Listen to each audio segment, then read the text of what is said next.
Ya, selamat pagi teman-teman. Bagian ketiga dari Chatterbox in depth yang membahas tentang paradoks dunia paradoks pendidikan di Indonesia. Kemarin kita udah roasting abis-abisan ya. Dan pagi ini bakal saya roasting lagi. Karena gini teman-teman, kita kerap kali berlindung di balik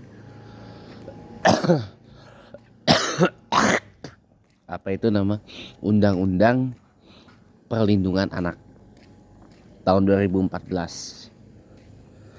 Tapi kan itu juga ada dalam konteks akademia di sekolah itu ada peraturan Menteri Pendidikan tahun 2015 dan diperkuat lagi melalui PP peraturan saya spill isinya aja ya. Permendikbud tahun 2015 itu kan isinya adalah kewajiban para peserta didik, para siswa-siswi itu mentaati berbagai macam aturan dan tata tertib yang diberlakukan di sekolah. Diperkuat lagi melalui peraturan pemerintah atau PP tahun 2017. Salah satu PP-nya yang mengatakan bahwa pendidikan karakter, pembangunan karakter itu adalah hak bagian dari hak asasi dari pelajar itu sendiri. Nah, sekarang gini teman-teman, yang membuat saya mengangkat tema ini bukan hanya kemarin sebenarnya, tapi ada banyak kejadian-kejadiannya, termasuk yang kemarin rame tuh, yang Capsek nabok murid gara-gara ketahuan ngerokok di sekolah. Yang aneh dan ajaibnya, si Capseknya dipolisikan, dipidanakan, dikriminalisasikan, dan para siswa-siswinya mogok belajar cuma karena ngebelain si temennya yang rokok. Ya solidaritas sih solidaritas, tapi solidaritas yang salah itu. Saya beritahu aja, solidaritas tapi solidaritas yang salah, saya bilang. Itu salah banget.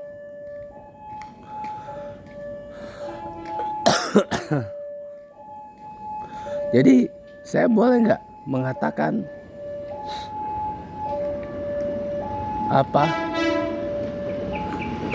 dengan sangat apa adanya di sini, bahwa sebenarnya kita ini sedang ada di fase educational fallacy, kesalahan berpendidikan sebenarnya. Apalagi ada kurikulum yang namanya nih kurikulum merdeka. Ini bukan disebut merdeka belajar ya. Merdeka belajar itu kan maksudnya adalah kebebasan memilih pelajaran yang mereka mau dan pelajaran yang mereka bisa untuk ngikutinnya. Tapi ini malah jadi benar-benar merdeka dari belajar. Dan kurikulum merdeka kan visi misinya adalah memberikan kemerdekaan bagi siswa untuk belajar apa yang mereka sesuai minat bakatnya. Tapi yang terjadi adalah merdeka dari belajar. Bahkan dalam satu kesempatan ya, maaf benar ya. Ya, welcome back.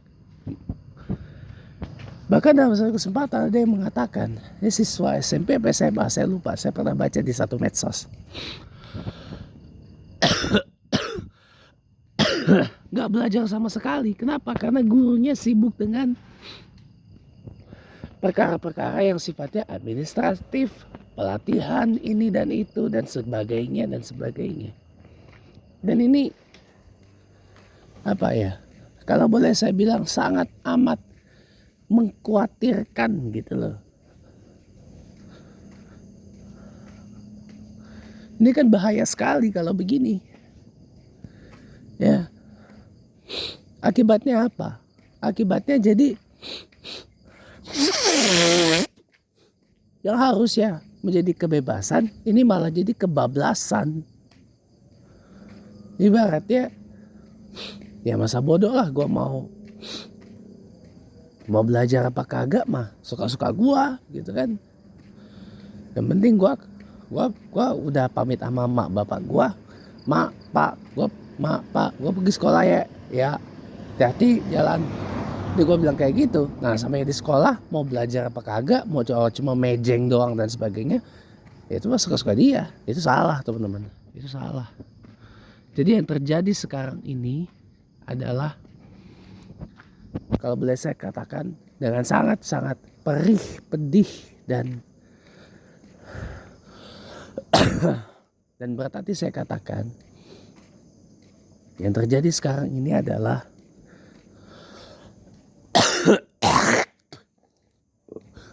legalisasi dari yang namanya legalisasi dari yang namanya fatalisasi. Tahu fatalisasi nggak?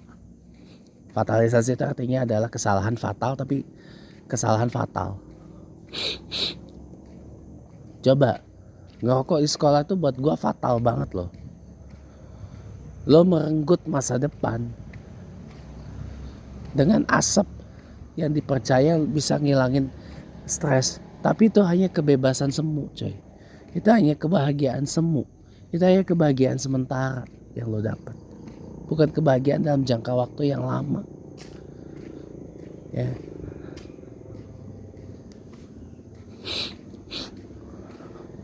Makanya gue kadang bingung ketika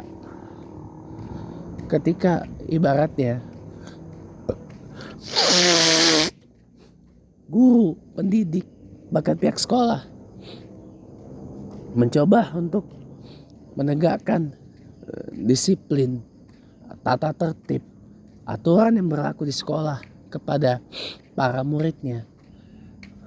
Ujungnya apa? Orang tuanya yang maju, bukan nganuin anaknya, tapi malah nganuin sekolah. Lah gurunya dikriminalisasi lah, dipenjara lah, disuruh minta maaf lah, inilah itulah. Udah beda cuy.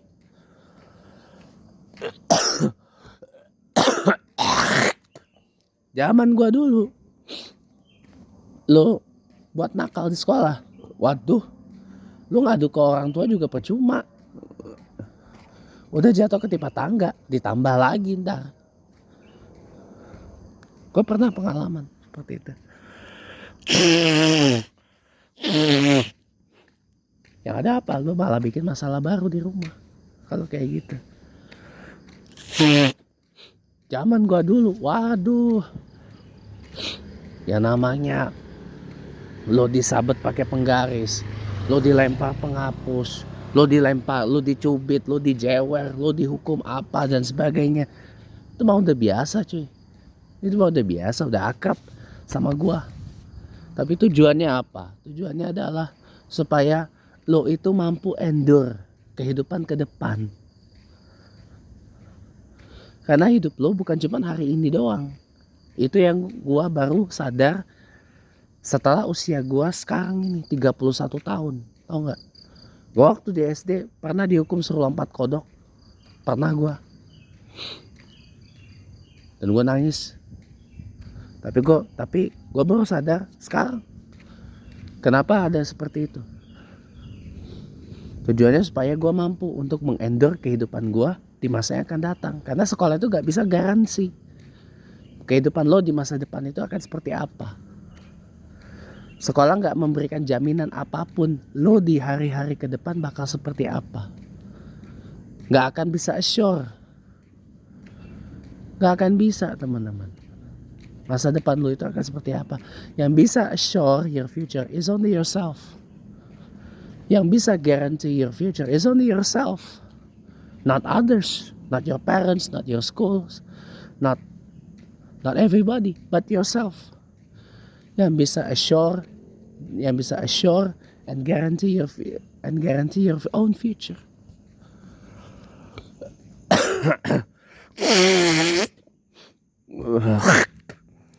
Itu maksud gua. Jadi apa ya, gue sangat menyayangkan gitu loh ketika kemarin Flo atau Sari bilang katanya anak-anak penabur ngeluh gua kasar katanya.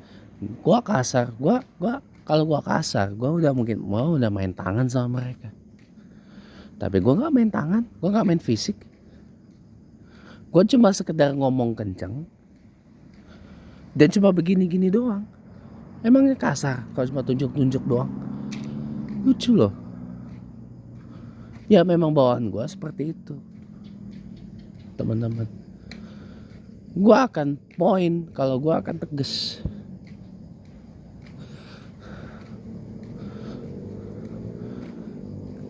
Coba sekarang lu bayangin, wah, zaman gua dulu orang gini-gini udah biasa. Paham gua. Tujuannya apa? Lu bisa enjoy kehidupan ke depan. Gak ada yang cengang-cengeng seperti ini. Kalau sekarang apa coba? Kalau sekarang apa? Ya, lu ngedidik anak-anak lu buat jadi cengeng, tau nggak? Kenapa ya? Lu tahu sendiri, Anda tahu sendiri pemirsa ya. Ini maaf kalau saya pakai bahasa yang agak kasual ya, yang sangat kasual malah. Anda tahu sendiri kan pemirsa, yang anak-anak SD sekarang ini usianya itu adalah produk dari generasi saya, generasi milenial. Ya atau seenggaknya anulah generasi, ya pokoknya generasi milenial lah. Anak-anak SD sekarang itu adalah produk dari generasi saya, generasi milenial. Ya. Dan generasi saya ini, seperti yang tadi saya bilang, pasti mengalami pengalaman-pengalaman yang mungkin kalau menurut emosional saya pribadi juga nggak begitu mengenakan di sekolah. Saya tahu itu, saya paham itu. I feel them, saya merasakan juga. Ya, tapi bukan berarti lo lepas tanggung jawab. Coba anak-anak SD zaman sekarang produk dari generasi milenial.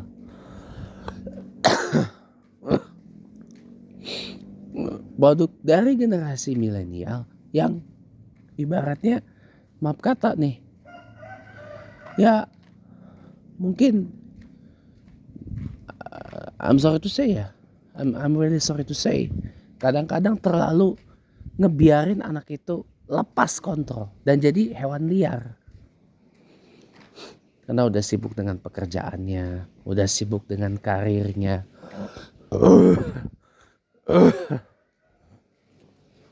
bahkan sibuk dengan sosmednya, dan seterusnya.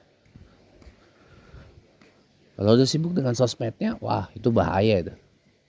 Saya tahu aja. Gue cuma sekedar apa yang gue lakukan Jumat minggu lalu. Sekali lagi saya sampaikan, yang gue lakukan Jumat minggu lalu di Penabur Sentul itu adalah gue cuma sekedar memperkuat struktur dan kerangka di dalam diri anak-anak sana. Pondasinya mungkin udah kebangun, tapi gue lihat belum kuat. Gue kuatin pondasinya, struktur dan kerangkanya gue kuatin lagi karena gue lihat belum kuat. Makanya gue kasih beberapa pembekalan. Gue kasih beberapa karakter lessons. Ya, walaupun nanti pihak sekolah mengatakan, oh udah diajarin pak itu apa pendidikan karakter. Gue bilang pret. Pendidikan karakter bukan kayak gitu. Bukan dengan lo nipu, lo ngebohong dengan bahasa-bahasa yang manis. Bukan dengan euphemism. Sorry to say. Bukan dengan euphemisms. Bukan. Tapi ini harus ditempatin sesuai pada tempatnya ya. Kalau ditempatin nggak sesuai dengan tempatnya bisa repot. Jadi gue minta tolong tempatin sesuai dengan tempatnya. Gue cuma bilang gini, ya, kalau gue boleh bilang. Saya cuma akan mengatakan gini, ya.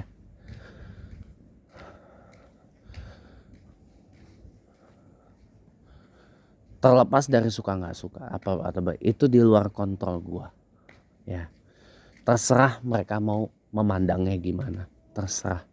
Yang penting gue sudah memberikan yang terbaik, gue sudah memberikan kontribusi yang nyata, kita muter dulu ya. Gue sudah memberikan pelayanan yang terbaik, gue sudah memberikan jasa yang terbaik, ya. Dan yang penting apa?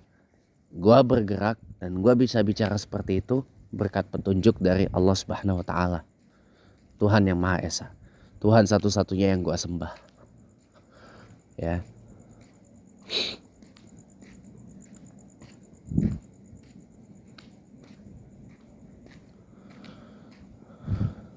Itu yang gue lakuin.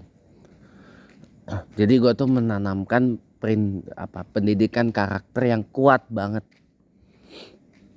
Coba rasa hormat gue kasih. Lu ikut apa imanmu, apa agamamu lu taatin. Kalau kita di Islam ya mengikut syariah, ya, ikut syariah agama, apa yang dititahkan atau diperintahkan dalam agamanya. Kalau lo diperintahkan oleh agama lo begini, lo jalanin, jangan lo bantah. Ajarannya nggak salah, lo nya yang salah atau guanya yang salah, itu yang benar. Jadi kalau saya boleh bicara pada yang di sini, ini sebuah ironi sebenarnya. Kurikulum Merdeka itu menurut gua adalah sebuah ironi. Kenapa sebuah ironi? Karena maaf kata nih, banyak dari kita yang kerap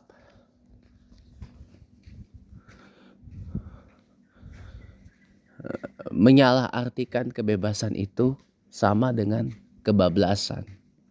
Ini mah gue bilang udah kebablasan. Gua lihat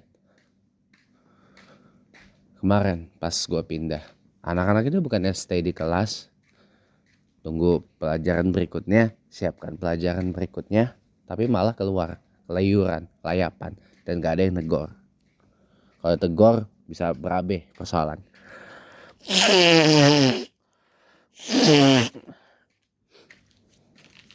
Kan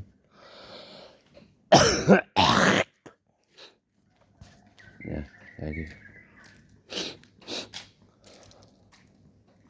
kan kesannya gimana gitu. Tapi ya udahlah, ini memang harus jadi. Tapi daripada gua nyinyir mulu, saya punya satu solusi sebenarnya untuk memperbaiki ini semua. Tinggalin dah kurikulum Merdeka.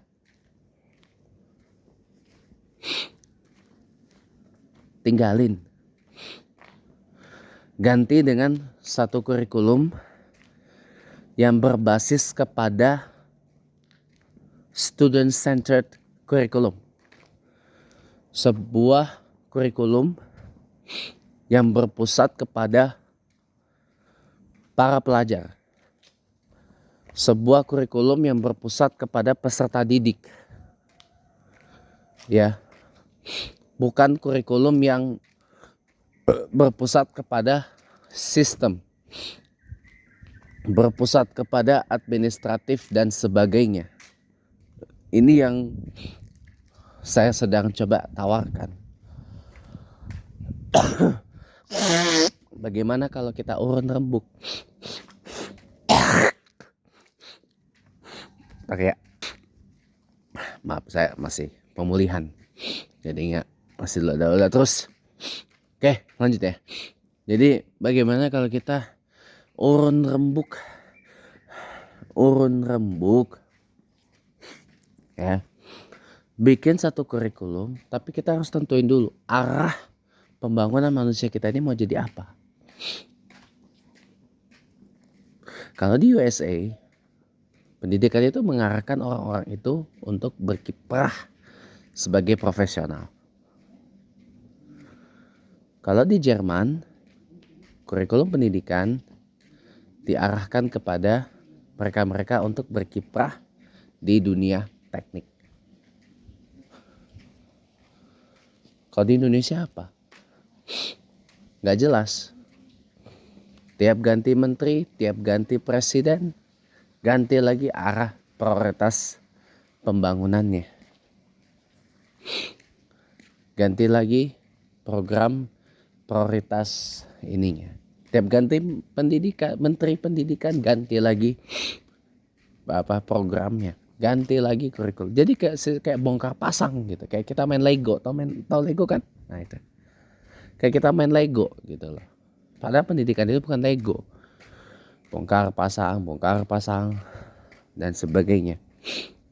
Saya coba tawarkan suatu kurikulum, suatu sistem pendidikan yang berpusat kepada peserta didik.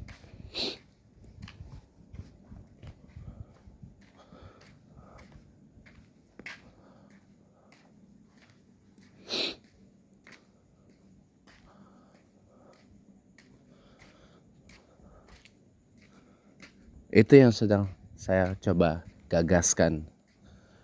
Jadi kurikulum yang berpusat kepada peserta didik. Jadi peserta didik, para siswa-siswi itu adalah subjek utama dalam sistem pendidikan itu.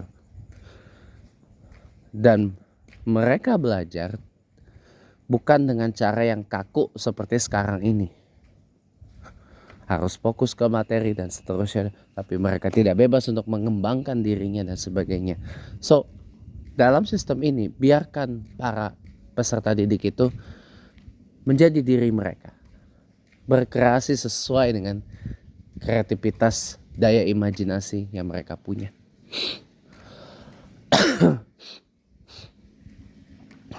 Itu baru namanya merdeka belajar. Jadi satu kurikulum yang berpusat kepada peserta didik. Dan harus diingat ya. Bukan berarti peran orang tua lepas gitu aja, enggak. Tetap harus. Supaya apa? Anak pergi ke sekolah benar-benar niatnya buat sekolah. Bukan pergi ke sekolah tapi disalahgunakan cuma buat pejeng gitu. Ya, itu aja dari saya. Terima kasih teman-teman. Selamat pagi, selamat aktivitas. Sampai jumpa.